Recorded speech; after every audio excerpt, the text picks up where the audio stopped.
Craig Brockwell was found by his wife dead on their living room floor, a plastic garbage bag tied off around his neck and an empty bottle of Xanax on the kitchen counter, next to a suicide note.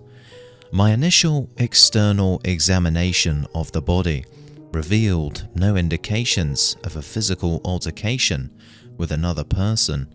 Skin deep, the evidence was consistent with suicide by pills and suffocation. I was prepared to judge it such when Detective David Franklin requested an autopsy. "It just doesn't sit right with me," said David. "I mean, this guy, he had it all. Pulling in millions, kid's a superstar on the ball court, wife's a knockout, and then he goes and offs himself?" I frowned. "Depression can befall anyone, David," I said, "and people can be quite adept at concealing it." "Sure, Jim, sure, I get that. I guess that's not even what I'm talking about. It's just, you weren't there, at the scene. There was just..." David looked around the room, though there was nobody else there. "Something felt off," he said. "That's all." "What do you mean, off? Is there some other evidence that I'm not aware of?" David sighed. "Look, let's just say that you do this one for me. I'll owe you. Take you out for beers later, for a start." I looked down at Mr. Brockwell's corpse. Autopsies were invasive and expensive, and generally I avoided them unless there was a good reason to perform one. That was up to my discretion, but I suppose that a detective's intuition was a good enough reason. It's not like David made a habit of requesting autopsies. "Okay," I said, "I'll do the autopsy. But David, I don't drink." At the time, it was true. I didn't drink. I made an incision along the body's chest and set down my scalpel. A look at the lungs would tell me whether or not suffocation had indeed been the cause of death. I began to peel back the skin and muscle. As I did, I looked in shock to see that there was nothing there. When I say there was nothing there, I mean that it was totally black, like peering into a completely dark space, devoid of light. There should have been a ribcage there. There wasn't. There was nothing. I dropped the flaps of skin that I was holding and stood up. I shook my head. No, I thought, that's ridiculous. I knew I had a headlamp around somewhere, so I went looking for it. I pulled open a drawer and that's when everything became silent. We grow accustomed to them, but we are surrounded constantly by sounds. The slight buzz of the electric lights above us, the hum of the boiler in the basement, the sound of our own breath, the rustle of our clothes as we move, the sound of a drawer opening. None of it was there. It was as though I had gone completely deaf. I don't know why exactly, but I had a sudden urge to look at the body on my examination table. I turned my head, but it turned far slower than I intended, as though I were losing control of my body, or time had slowed down, or the room had become thick with some invisible substance. The dead and naked body was just as I had left it, of course with the incision along its chest, and the skin there curled back slightly from where I'd began to peel it.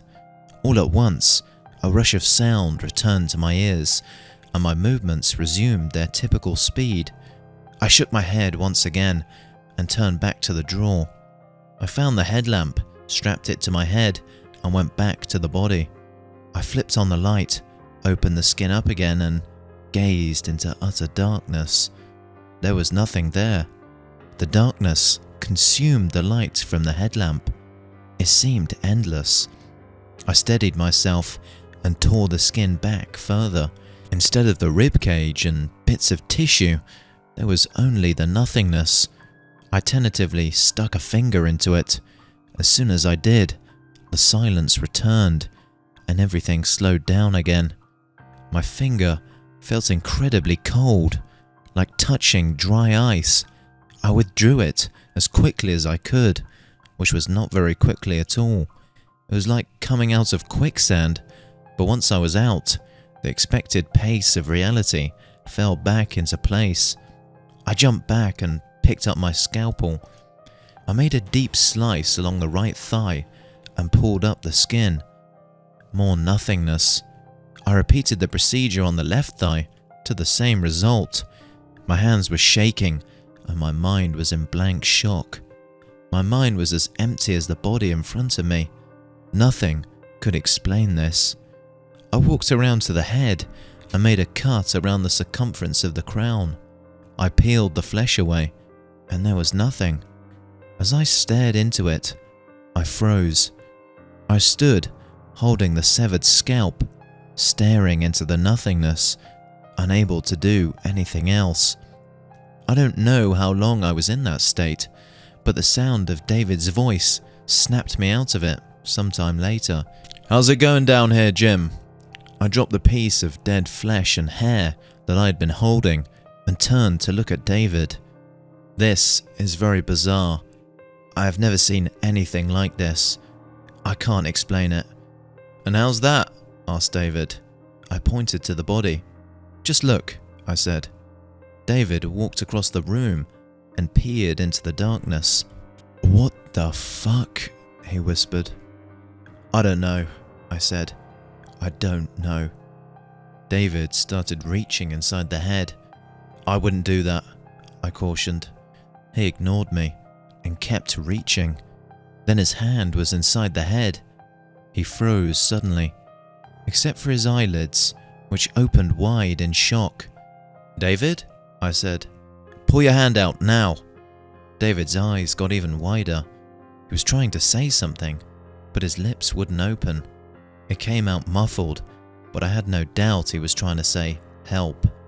All at once, David jerked forward 2 feet, so that he was now into the body, up past his elbow. The look on his face grew more frantic and desperate. I grabbed onto his other arm and yanked, but it was no good. The body was stronger, and it was pulling him in, now up the bicep. I watched in pure horror as the head seemed to expand in size, as if it were growing larger so that it could suck in all of David. Instinct took over, and I ran to my tray of tools. I grabbed my bone saw and switched it on as I made my way back to David. I applied the saw to his shoulder, which was now mere inches away from the terrible maw of nothingness. I drove the saw in furiously, blood splattering on my face. The muffled would-be screams of David trying to assert themselves over the whir of the saw. At last, I cut through the bone and David fell back on me so that I hit the ground with him on top of me. I could see the last of his severed arm disappear into the nothingness. Now that his lips would open again, David was wailing in agony. I rolled out from under him and went to work on cauterizing the wound, praying that he wouldn't die. I paused long enough to dial 911 and explain the need for help over the speakerphone function as I performed the surgery. I sat by the hospital bed until David regained consciousness. He looked at me with terrified eyes and grabbed my wrist with his remaining hand, his fingernails digging into me. "I saw it," said David. "I still see it. Nothing. That is what I am, and what you are. Everything is nothing." I broke free of his grip. "That's absurd," I said. I don't know how to explain that body, but I know that I am not nothing." David started laughing then. I left him at the hospital, went home, and had my first drink in 2 years. I knew that it was a horrible mistake, but I did it anyway, to wash away the horror. When I was drunk enough, I resolved to return to the morgue, determined to burn Craig Brockwell's body. I got into my car like a monster and drove, weaving across the road. When I arrived, I flung the door open, my mind and body overtaken by the alcohol. I looked into the room, and even through my drunken haze, it registered that something was very, very wrong. The body was gone. Craig Brockwell's autopsy happened 10 years ago. For a year afterwards, I drank. I lost my job, refusing to return back to work. I burned through my savings, and by the end of the year, I had hit rock bottom, as it's called. That was shortly after Detective David Franklin committed suicide.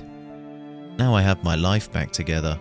I still have nightmares, but I have, for the most part, put the incident behind me. I have a loving family and a new career. I cannot express how grateful I am for this new life, but yesterday, I saw something. I left my office at 5 p.m. as usual and walked across the parking lot to my car. I got in, started it up, and checked my rearview mirror. Standing there was a man. It was, unmistakably, David Franklin. I turned my head and looked out the back window.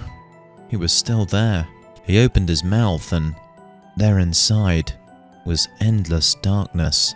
The world grew silent and I watched, unable to move, as he lifted his only arm and pointed a finger at me. Then he turned and walked away.